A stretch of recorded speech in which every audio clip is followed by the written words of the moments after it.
let's look at how the president here is possibly likely to strike a balance when it comes to his cabinet. Mzwai says that it's his prerogative. You know, the Constitution says that it's his sole prerogative. So how does he begin to strike a balance here? Some were saying that possibly cabinet may be bloated, we may see more, but others are saying maybe do join some of, some of the administrative functions when it comes to some of the ministers. So let's speak now to Professor Raymond Parsons, who is with the Northwest School of Business and Governance. Prof, thank you so much for your time. I mean, we're watching a number of heads of states from different countries arrive in South Africa ahead of this big moment in our country tomorrow. So in light of the recent elections, for example, and the formation of a government of national unity, how can South Africa ensure that this government, for example, maintains political stability while pursuing effective economic reforms? Good evening to you. Yes, look, I think we all recognize that we've had a watershed election. We've had a watershed outcome. We're going to have a watershed inauguration tomorrow, and a day or two later, we'll have another watershed with the shaping and the composition of the new cabinet. So this is very important historical moment for South Africa. We have not been here before in our 30 years of democracy.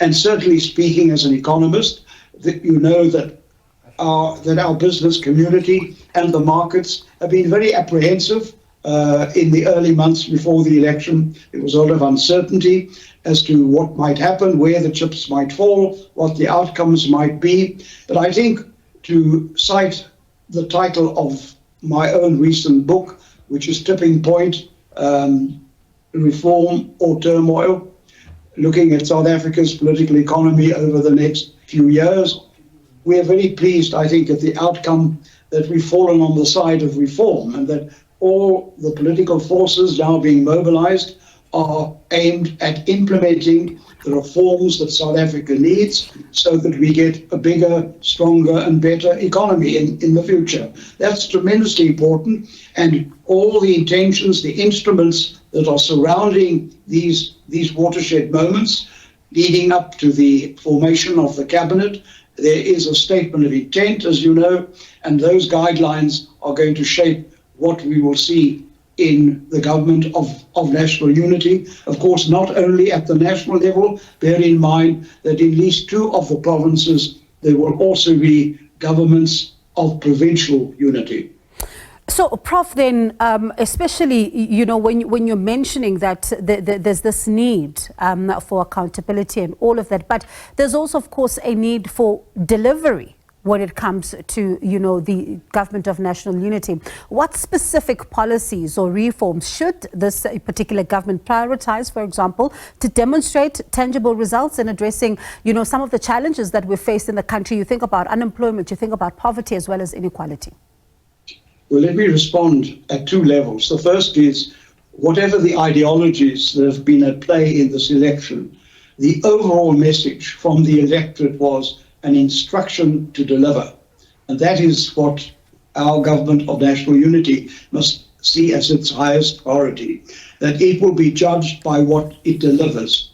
I have a saying that a week is a long time in politics, 5 years is some very short time in which to deliver, as we've seen, and it may not even be 5 years. So it's tremendously important to see that informs the strategies and the priorities of a government of national unity. But secondly, we're not sitting with a clean sheet of paper on the socio-economic front.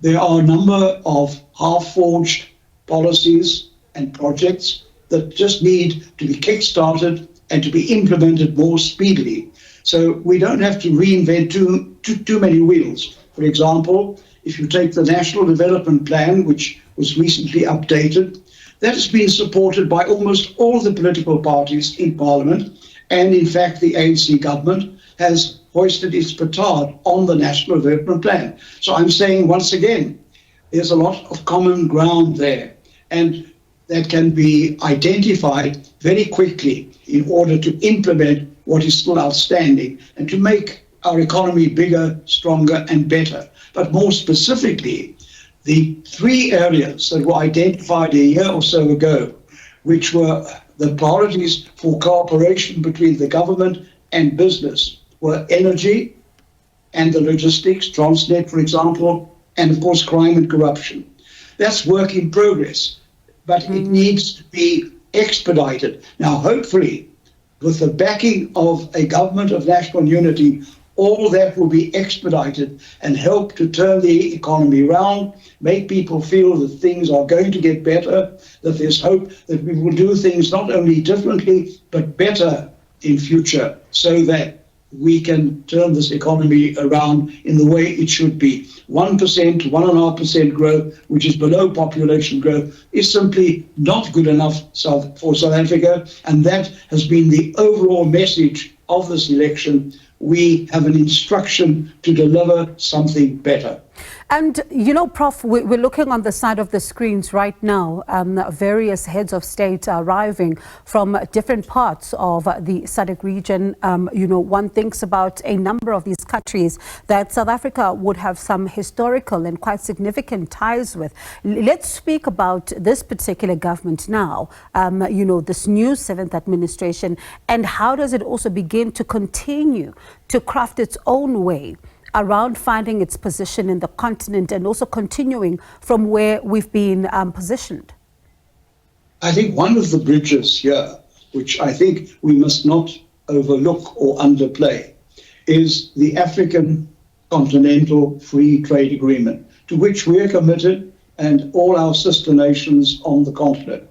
And particularly if you look at some of the global developments, which are not always favorable to South Africa in terms of the shifts in economic power, the rise of protectionism, the new mercantilism that seems to be appearing. We need some alternatives. We don't have to give up where our traditional partners are, but we must throw our weight as a government of national unity behind, for example, the African Free Trade Agreement, the infrastructural development that is needed to make it successful. And once again, it means that a government of national unity with the ANC as the majority player, nonetheless, will be in a much stronger position to give that also a priority and to be able to say to the rest of Africa, we are going to make more progress than we've done so far with the African Free Trade Agreement. We're going to extend cooperation not only in Southern Africa, but in the rest of the continent. We have a framework in place. It's been there for a couple of years. It has some obstacles. It has great opportunities, and that we now have a bridge here, which will be supported by almost all the political parties in Parliament, certainly those in the government of national unity. That is one instrument, once again, where you can speed up reinforcement and implementation and make sure that we expand our trade in the rest of Africa. Intra-African trade is one of the tools that we must now use in order, as a government of national unity, to enhance South Africa's integration with the continent, and in that process also enable us to grow, to also create jobs, to also promote investment and ensure that the government of national unity throws its weight behind all those priorities that will give South Africa that bigger, stronger and better economy that this election says it would like to see. And I suppose then, Prof, the question that would follow from that one would be, what then do they do with foreign policy? Because there are others who are concerned that maybe things might shift drastically, but listening to what, for example, ANC Secretary General had to say to our international news editor, one does not seem to believe that there could be a drastic shift there. So how do they begin to find each other, particularly where there are some with very different positions? That is the big challenge. I think that's the big challenge. That is what the challenge of a government of national unity is all about. So we don't know until we see, for example, what will the president outline tomorrow with his more collective vision for the government of national unity, and then how does he populate that vision through the cabinet? I think it's still early days. We will see that more clearly in the next few days. I would just say that the expectation of the nation is that our political leadership must now be mature enough to find the answers to these challenges, to be able to resolve the conflicts, and certainly from an economic point of view, I think what they want to see from the outcome of a successful government of national unity is growth, not gridlock. So these issues that are important will have to be addressed. Certain compromises will have to be found.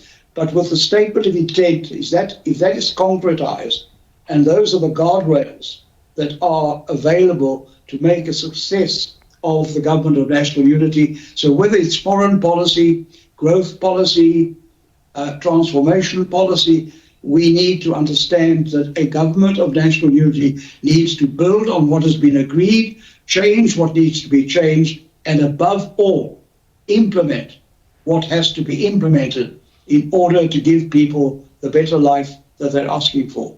And I suppose then after implementation, there must be accountability as well. Well, I think that's the point I was hinting at earlier.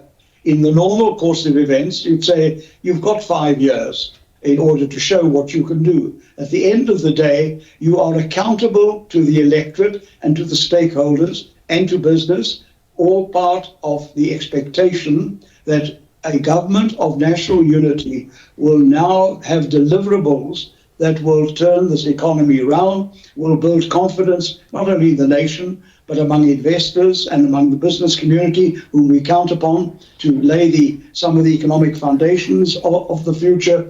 But just bear in mind, you will be judged by deliverables a lot sooner than you think, because the great expectation is that by having a government of national unity stepping forward to create that political foundation, you will make it firm enough on which you can grow the economy, create the policy certainty that investors need, and above all, whatever investors and business may need, not only might you be accountable to the electorate in 5 years' time, you will, of course, also be accountable in 2 years' time when we have our local elections.